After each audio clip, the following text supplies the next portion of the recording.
Bienvenue, trailers, trailers, runneuses, runners, dans ce nouvel épisode du 5 km à l'Ultra Trail, podcast qui partage des conseils pour que vous puissiez courir et atteindre vos objectifs personnels dans la course à pied. Et bonjour à toi, bonjour à tous, nouvel épisode du 5 km à l'Ultra Trail. J'espère que tu vas bien. Bon, alors, cet épisode, je te l'ai dit hier, il me semble, ça va être le résumé en fait, tous les enregistrements que j'ai fait pendant ma sortie longue, pendant la course des Templiers, l'hivernal des Templiers. Alors, je te cache pas, normalement, j'ai été plus ou moins régulier, mais comme sur toutes les courses en fait, hein. Au début, on en fait pas mal d'enregistrements, c'est facile, on est en forme. Et puis quand on commence à rentrer dans le dur, ça devient plus difficile d'enregistrer, de parler, d'avoir cette volonté, cette envie de parler, tout simplement, de communiquer. Et puis même parfois avec la neige et la pluie, parfois j'avais du mal à appuyer sur mon téléphone, tout simplement, de l'activer. Donc bon, j'ai un peu bataillé. C'est pour ça que de temps en temps, je me dis souvent qu'il faudrait que je prenne un petit chiffon, que je mette à l'intérieur d'une poche bien sec pour essuyer mon portable quand il pleut, parce que parfois c'est la galère.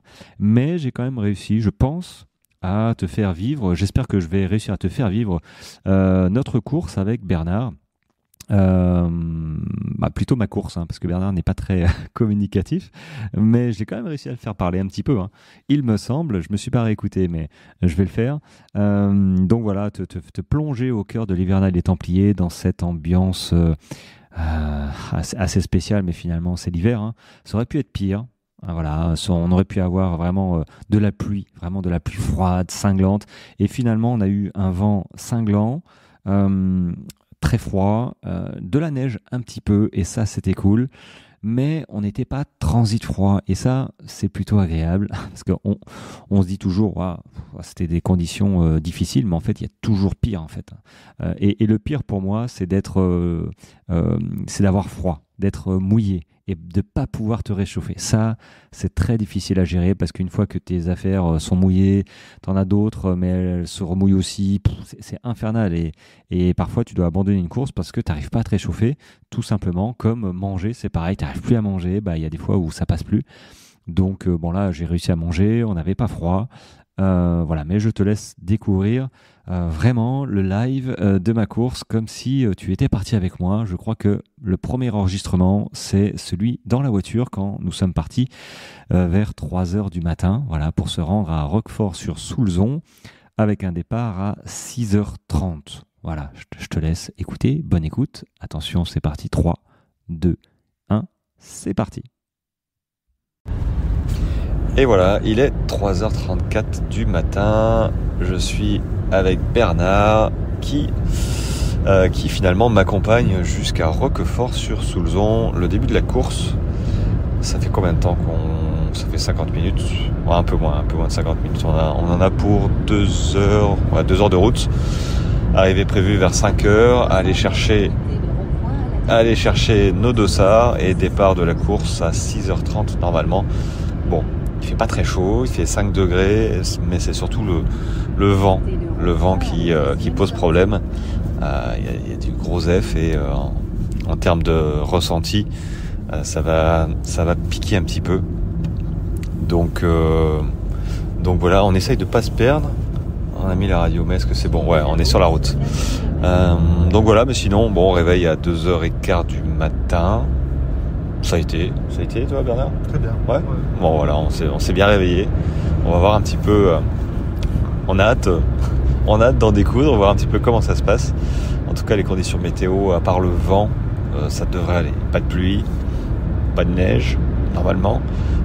Mais c'est vrai que température ressentie à cause du vent, on devrait être aux alentours du -5, normalement, sur les plateaux là, du Larzac en haut là. Si ça souffle, et c'est prévu, on va risquer de s'épeler. Il faudra courir vite pour se réchauffer, mais voilà, donc c'est parti, puis on se retrouve tout à l'heure.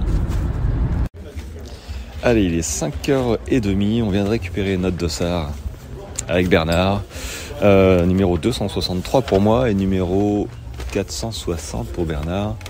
Bon, il a pas de cadeau, je sais pas pourquoi, mais moi j'ai un cadeau, j'ai un pack, Voilà, j'ai dû payer un petit peu plus cher que lui. Du coup, j'ai quoi ? J'ai du bleu, j'ai une planche pour découper, j'ai une bière, j'ai un paquet de lentilles et j'ai un bonnet. Un chouette bonnet Oka, réversible, qui va me servir parce que ça pèle un peu. En fait, je crois qu'il fait 4 degrés, mais il y a un vent, ça glace un peu les os. Mais bon, on a 1 heure d'avance là. Donc on est pas mal, on est vraiment pas mal. Ouais, on est pas mal. En fait, là, j'ai mangé mon énergie plus. Bernard, lui, va rien manger du tout. Il part comme ça, la fleur au fusil. On va voir ce que ça donne. je vais le faire manger de force. Et puis voilà, passer par les toilettes. Et il n'y aura plus qu'à départ 6h30 normalement. Voilà. Allez, c'est parti.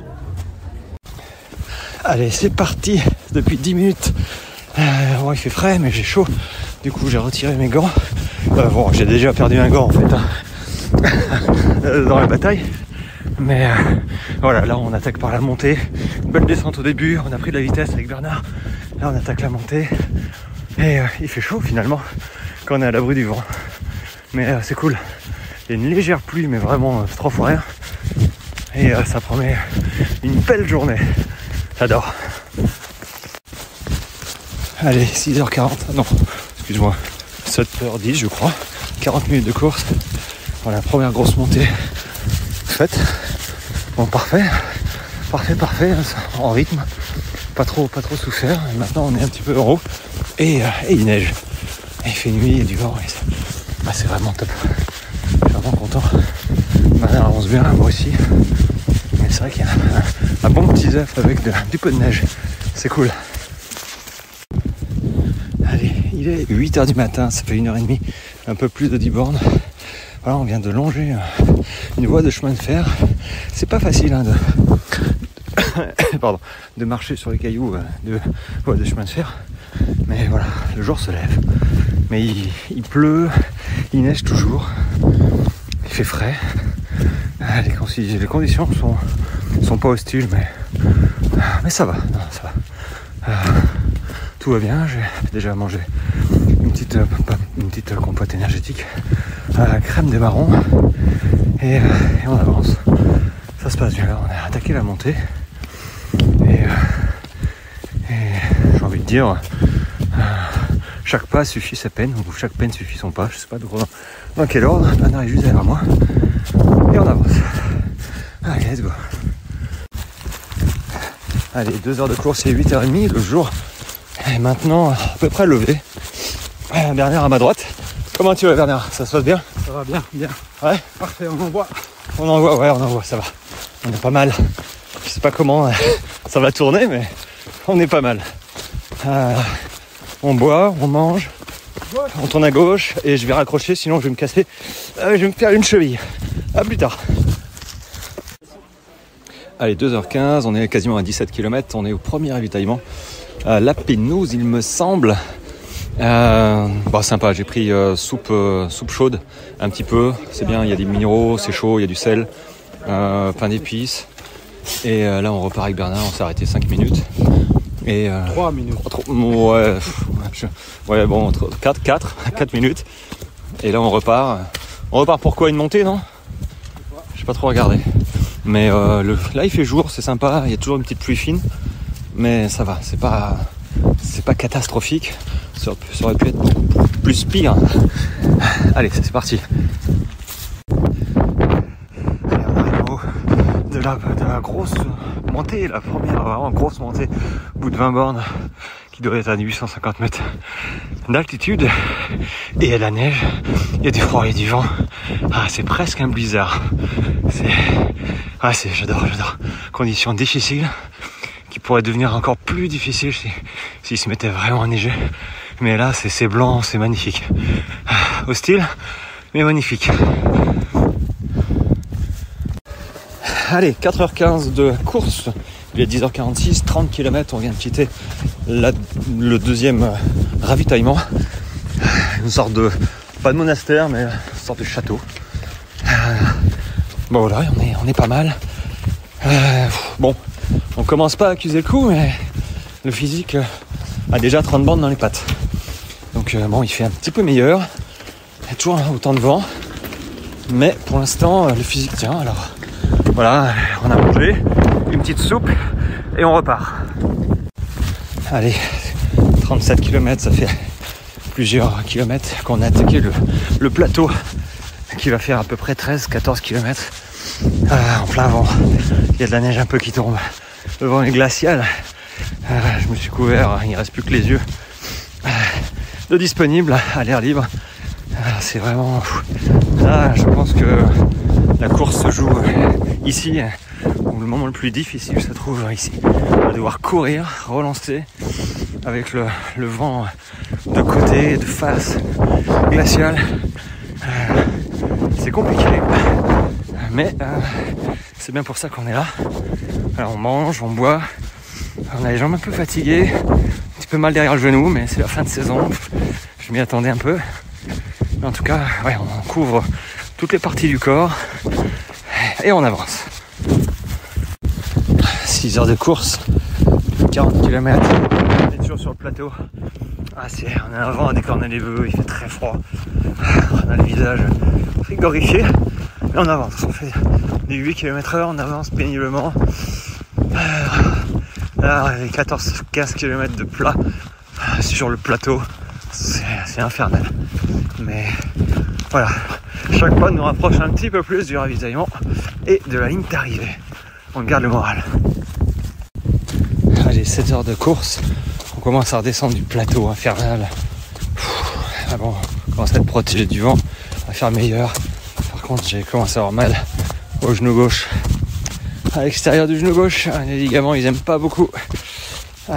J'étais un petit peu... Bon, il reste pas beaucoup, mais il reste là la descente, une montée, redescente et une remontée, je crois, une redescente. Bon, bref. Voilà, on est à 48 km, il en reste 17, on va dire. Donc, on va serrer les dents. Et puis voilà, Bernard est devant. Il a l'air d'aller bien. En tout cas, mieux que moi. En tout cas, ça fait bien mal. Mais bon, c'est comme ça. On va essayer de compenser un tout petit peu avec les bâtons et dans l'autre jambe. En terminant comme ça. Et puis voilà. Allez, 58 km, 8h30 de course. On descend. Une dernière descente quasiment. C'est dur, les genoux fouinent un peu encore, mais ça passe. Les jambes sont fatiguées, mais on arrive encore à courir sur du plat, sur le faux plat montant, et en descente. Il y a pas mal de boue. Là, on est protégé du vent, ça fait du bien. Mais là, c'est une longue descente qui nous attend, on est dedans. Compliqué. Après la longue descente, il y a une grosse montée, pouf, et ensuite une descente pour finir sur Roquefort, qui va terminer par une toute petite montée. Voilà, les festivités, mais je suis un petit peu au bout du rouleau à rire. J'ai l'impression que Bernard est mieux que moi. Et tout mon corps me dit que cette course est peut-être de trop. Donc après, on va arrêter tranquillement. Allez, 9h28 de course, 63 km, il est 15h50. La dernière montée vient d'être faite. Compliqué. Moi, ça va, les montées, je me sens bien. Bernard a vraiment du mal. Mais c'est la dernière. Là, on descend sur Roquefort. On n'y est pas encore. On a attaqué la descente, mais pour l'instant, c'est roulant. Mais ouais, on en a dur. La montée est assez pentue. De la boue. Et ça colle, ça retient les pas. C'est pas agréable et ça glisse beaucoup. Mais c'est fait. Donc là, on redescend sur Roquefort. Un petit single. Avec une falaise assez imposante à ma gauche, la forêt à droite, et on va basculer sur Roquefort pour, je pense, un gros kilomètre de descente, assez pentu, et on arrivera enfin. Allez, dernière petite montée, Bernard, il est très énervé parce que, et je le comprends parce que moi, il y a 2 ans, une dernière descente et elle n'en finissait pas, je voyais pas. On était dans Roquefort et ça descendait. Et là, c'est moi qui joue le rôle, hein, c'est bon, t'inquiète, ça va le faire. Mais je comprends parfaitement son énervement, j'étais pareil il y a 2 ans. Mais là, on y arrive, ça y est, c'est fini. Alors, avec le téléphone en direct, ce sera dans le podcast. Merci à vous en tout cas. Donc là on arrive, je vais attendre Bernard qui revient courant. Allez Bernard, grille-les vite, je les retiens. Et voilà, c'est fini les amis, 16h28.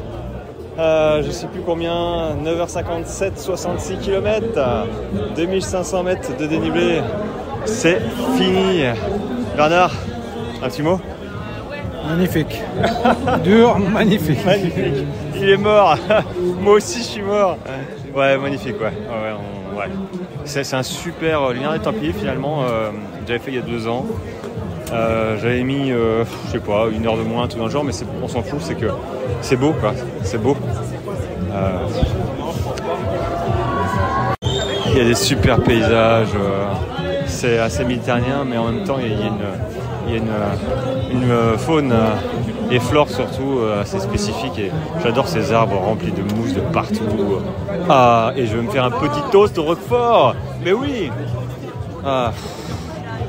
Mais pourquoi on s'affiche ça? Aucune réponse pour l'instant. Là, ce que je vais faire après, c'est que je vais m'arrêter en fait. Je vais m'arrêter 3-4 semaines. Je vais me mettre au yoga, à quelque chose. Et voilà quoi. Allez, les mots de la fin, je débrieferai un petit peu plus tard. En tout cas, merci. Et à très vite les amis. Ciao, ciao. Et voilà les amis, fin de cette aventure dans l'hivernal des Templiers à Roquefort-sur-Soulzon avec Bernard. J'espère que ça t'a plu, que ça t'a fait vivre un petit peu des émotions, ressentir des émotions. J'espère. Je pouvais pas faire plus en live. Hein. Alors c'est une course un petit peu plus courte que d'habitude pour moi. Néanmoins, j'ai beaucoup souffert. Ça m'a rappelé mes débuts quand j'étais pas hyper bien préparé. J'avais vite mal et là j'ai eu mal à partir du 45, 50e. J'avais les jambes qui me faisaient mal, les voûtes plantaires qui me faisaient mal, le genou qui commençait à couiner. Donc j'avais une fatigue, tu vois. Et là, je le ressens 2-3 jours après. J'ai toujours cette fatigue. Donc oui. Je pense que j'ai bien fait par rapport à la Swiss Peak et au Grand Raid des Qatars de passer en version récupération à la place de réentamer un cycle d'entraînement. Néanmoins, j'ai touché du doigt un petit peu. Pour l'instant, le max que je peux faire en 3 mois. Bon, en 3 mois, en même temps, j'ai fait 300, plus 160, plus 65. Bon, ça commence à faire beaucoup. Donc, c'est normal que mon corps il me dise OK, repose-toi, mon corps, puis le mental aussi. Quand tu commences à rechigner pour aller courir alors qu'il fait beau dehors, ça, c'est un indice comme quoi là, il faut se calmer. Donc, voilà, je prends ma trêve hivernale vraiment du bon côté et ça va me faire du bien de me poser, même si je vais pas m'interdire d'aller courir s'il fait beau parce que j'en aurais envie, mais je vais pas rentrer dans un cycle d'entraînement, je vais courir vraiment cool, je vais pas avoir de sortie longue de 2 heures. Non, je vais prendre soin de moi pour avoir une année 2025, j'ai envie de dire exceptionnelle, voilà, parce qu'il faut viser haut, même s'il faut pas faire n'importe quoi. Donc je ne vais pas recommencer tous les ans ce que j'ai fait là en septembre, octobre, novembre, décembre, parce que c'est un petit peu too much. Encore que je peux progresser et mon corps peut s'adapter aussi. Mais là c'est bon, cette année 2024, c'est bon. Allez bref, sur ce, merci en tout cas de tes écoutes, d'avoir suivi. Si tu as des questions, tu n'hésites pas et on se retrouve très vite pour le prochain épisode. Allez, ciao ciao.